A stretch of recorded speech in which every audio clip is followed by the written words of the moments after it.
Hello and welcome back to my YouTube channel. आज के इस वीडियो में हम लोग HTML से रिलेटेड कुछ एक्सरसाइज यहाँ पर करने वाले हैं। वीडियो स्टार्ट करने से पहले बस आपसे इतना बोलना चाहता हूँ कि अभी तक अगर आपने इस प्लेलिस्ट को एक्सेस नहीं किया है तो प्लीज़ इस प्लेलिस्ट को बुकमार्क कर लीजिए और ज़्यादा से ज़्यादा लोगों तक इसको आप शेयर कीजिए। तो चलिए स्टार्ट करते हैं और सॉल्व करते हैं आज की एक्सरसाइज। तो यहाँ पे मैं VS कोड यहाँ पे ओपन कर लेता हूँ। पहली एक्सरसाइज में हमको करना है कि हमको यहाँ पर एक हेलो वर्ड दिया हुआ है, ठीक है ना। इसको क्या करना है, पैराग्राफ मार्क करना है। तो इसके लिए कौन सा आप टैग इस्तेमाल करोगे, कमेंट बॉक्स में टाइप करके ज़रूर बताइए। तो किसी भी टेक्स्ट को अगर पैराग्राफ मार्क करना होता है तो हम लोग क्या कर सकते हैं, यहाँ पर पी एलिमेंट का इस्तेमाल करते हैं। तो यहाँ से मैं क्या करता हूँ, इस हेलो वर्ड को कॉपी कर लेता हूँ और कॉपी करने के बाद चलते हैं अपने index.html पे, ठीक है। बॉडी एलिमेंट के अंदर आ जाते हैं। अब हमको सबसे पहले क्या करना होता है, यहाँ पे पी एलिमेंट आपको ओपन करना होता है। पी के अंदर जो भी चीज़ें लिखते हैं उसको हम लोग क्या मानते हैं, पैराग्राफ्स मानते हैं। ये मैं ऑलरेडी सारी चीज़ें बता चुका हूँ। और इसके अंदर क्या बना देता हूँ, मैं हेलो वर्ड बना देता हूँ। तो यहाँ पे आप राइट क्लिक कीजिए। राइट क्लिक करने के बाद क्या कर सकते हो, ओपन विथ लिव सर्वर। अगर आप VS कोड में काम कर रहे हो तो अभी लाइव सर्वर हमारा ओपन हो रहा है। देखिए हम इसको क्या बना चुके हैं, यहाँ पर पैराग्राफ बना चुके हैं। तो आप ध्यान से देख लीजिए, यहाँ पे हेलो वर्ड क्या बन चुका है, एक आपका पैराग्राफ बन चुका है। ये थी मेरी फर्स्ट क्वेश्चन। चलिए अब बात करते हैं दूसरे क्वेश्चन की तरफ। ये हमारा क्या है, दूसरे क्वेश्चन में बोला गया है कि add a horizontal rule between the heading and the paragraph. तो क्या करना है, सबसे पहले यहाँ पर एक हेडिंग क्रिएट करनी है जिसका नाम क्या है, HTML। तो चलिए यहाँ पर सबसे पहले मैं इसको क्या करता हूँ, कमेंट कर देता हूँ, ठीक है। कमेंट करने के बाद मुझको क्या करना है, एक हेडिंग बनानी है। तो हेडिंग बनाने के लिए H1 का इस्तेमाल करते हैं। तो H1 टैग लगा दीजिए, ठीक है ना। और हम क्या करेंगे, यहाँ पर HTML लिख देंगे। तो अब चल के आप देखोगे तो यहाँ पे हमारी एक हेडिंग यहाँ पर क्रिएट हो चुकी है। चलिए हेडिंग तो बन गई, उसके बाद क्या करना था, एक्सरसाइज में अगली चीज़ बोली गई है कि हमको क्या बनाना है, एक पैराग्राफ बनाना है, ठीक है ना। तो यहाँ से यहाँ तक को आपको क्या बनाना है, पैराग्राफ बनाना है। तो जब भी पैराग्राफ आपको क्रिएट करना होता है तो आप जस्ट आप पी एलिमेंट आप टाइप कीजिए। पी एलिमेंट के अंदर आप कंटेंट टाइप कर दीजिए। तो ये हमारा क्या बन जाएगा, एक पैराग्राफ बन जाएगा। लेट्स सी, ये देखिए आपका एक पैराग्राफ बन गया। तो एक हेडिंग बन गई और एक आपका क्या बन चुका है, पैराग्राफ बन चुका है। और इसके बीच में हमको क्या करना है, यहाँ पर एक हॉरिजॉन्टल रूल क्रिएट करना है, जिसे हॉरिजॉन्टल रूलर भी बोलते हैं। तो क्या आपको याद है कि हॉरिजॉन्टल रूलर्स बनाने के लिए हम लोग किस टाइप का इस्तेमाल करते हैं, आई थिंक आपको याद होगा। हमको अगर रूलर यहाँ पे क्रिएट करना होता है तो हमारे पास जो टैग है जिसका नाम है HR। तो HR से क्या कर सकते हो, आप हॉरिजॉन्टल रूलर यहाँ पर क्रिएट कर सकते हो, ठीक है। तो ध्यान से देखिए हमारे पास क्या हो गया, हॉरिजॉन्टल रूलर यहाँ पर क्रिएट हो गया। और अगर इसको और अच्छा आप देखना चाहते हो तो इसको क्या कर सकते हो, आप सेंटर में कर सकते हो। तो इसके लिए हम लोग कौन सा टैग इस्तेमाल करते थे, सेंटर टैग का इस्तेमाल कर सकते हो। इसके बीच में आप लिख दोगे, क्योंकि जो हमारी हेडिंग है HTML की वो कहाँ पे आ जाएगी, सेंटर पे आ जाएगी।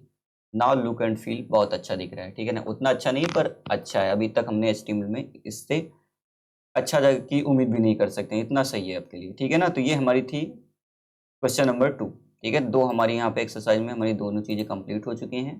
हॉरिजॉन्टल रूलर हमने यहाँ पे HTML और हेडिंग के बीच में लगा लिया है। म्यूजिक।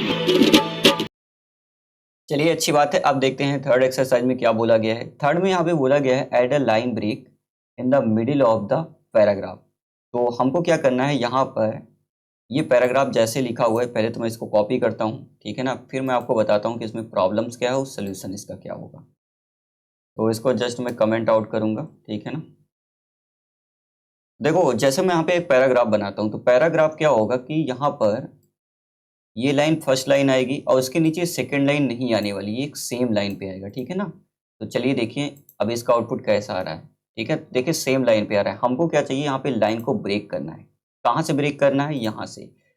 तो आपको याद है कि हम लोग लाइन ब्रेक कैसे कर सकते हैं HTML के अंदर, ठीक है। तो मैंने बताया था कि यहाँ पे क्या होता है, एक इम्पटी टैग है जिसका नाम है BR टैग। तो BR का क्या होता है, लाइन को ब्रेक करने के लिए होता है। तो एक बार मैं यहाँ पे BR टैग लगाता हूँ और उसके बाद चलिए देखते हैं। तो देखिए आपकी लाइंस क्या हो चुकी है, ब्रेक हो चुकी है। तो एज सिंपल एज दैट आप यहाँ पे BR टैग का इस्तेमाल करके आप लाइंस को ब्रेक कर सकते हो।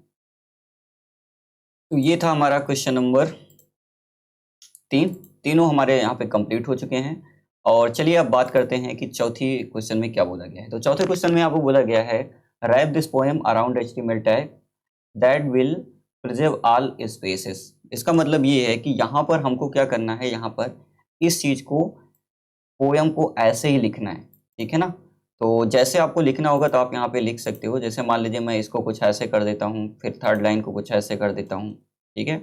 थोड़ा सा और अच्छा इसको बना देते हैं, कुछ ऐसा मान लीजिए लिखा हुआ है। तो अगर मान लीजिए इसको हमको क्या करना है, यहाँ पर ऐसे ही सेम टू सेम आपको एक पोयम लिखनी हो, तो प्रॉब्लम चलिए देखिए क्या होती है, ठीक है। तो सबसे पहले यहाँ पे आ जाते हैं प्रॉब्लम्स, तो इसको भी मैं कमेंट आउट कर देता हूँ, प्रॉब्लम नंबर थर्ड को, और यहाँ पे आ जाते हैं। देखो अगर मान लीजिए मैं ऐसे यहाँ पे लिख देता हूँ, तो एक काम करते हैं, पी टैग के अंदर, ठीक है, पी टैग के अंदर का आप इसको लिख देते हो। तो पी क्या होता है कि आपका पूरे जगह में आपका लिखता ही चला जाएगा। तो आप ध्यान से देखो, आपको जो आउटपुट आएगा कुछ इस तरह से आएगा।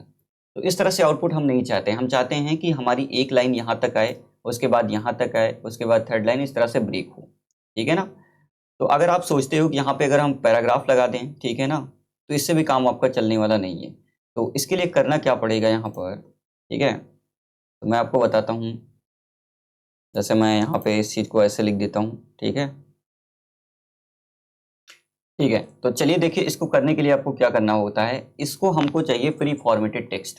तो आपको याद है कि प्री फॉर्मेटेड टेक्स्ट हम लोग कैसे इस्तेमाल कर सकते हैं, तो शायद आपने गेस किया होगा, ठीक है ना।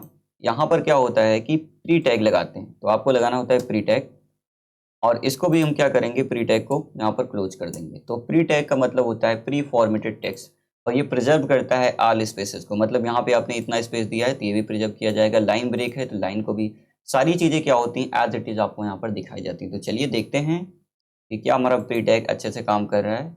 ओके गाइस, तो आप यहाँ पे ध्यान से देख लो, ये हमारा जो प्री टैग है एज इट इज़ आपको पोएम यहाँ पर दिखा रहा है। तो ट्विंकल ट्विंकल आपने बचपन में बहुत बार पढ़ी होगी, ठीक है ना। तो ये थी हमारी एक्सरसाइज, ठीक है ना, जिसके अंदर हमने यहाँ पर चारों क्वेश्चन जो हमारे थे आज के सॉल्व हो गए हैं। पहला था हमको क्या करना था, यहाँ पर एक हेलो वर्ड बनाना था, उसके बाद हमको एक रूल क्रिएट करना था हेडिंग और पैराग्राफ में, एचआर का टैग का यूज किया गया था, ठीक है ना। उसके बाद यहाँ पे हमारे पास लाइन ब्रेक करने के लिए हमारे पास बी आर टैग होता है, तो हमने यहाँ पे लाइन को ब्रेक किया था, ठीक है ना।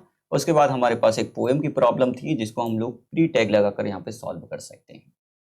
तो जैसा आपने देखा ये सारी चीज़ें बहुत आसान है, ठीक है ना। एचटीएमएल वैसे भी बहुत सारी चीज़ें आसान होती हैं, हाँ कुछ चीज़ें होती हैं जो कभी कभी डिफ़िकल्टी क्रिएट करती हैं, जब हमारे पास क्या होता है उसका कॉन्सेप्ट क्लियर नहीं होता है। तो इन सारे वीडियोस में हम लोग कॉन्सेप्ट वाइज सारी चीज़ें सीखते चलेंगे, ठीक है ना।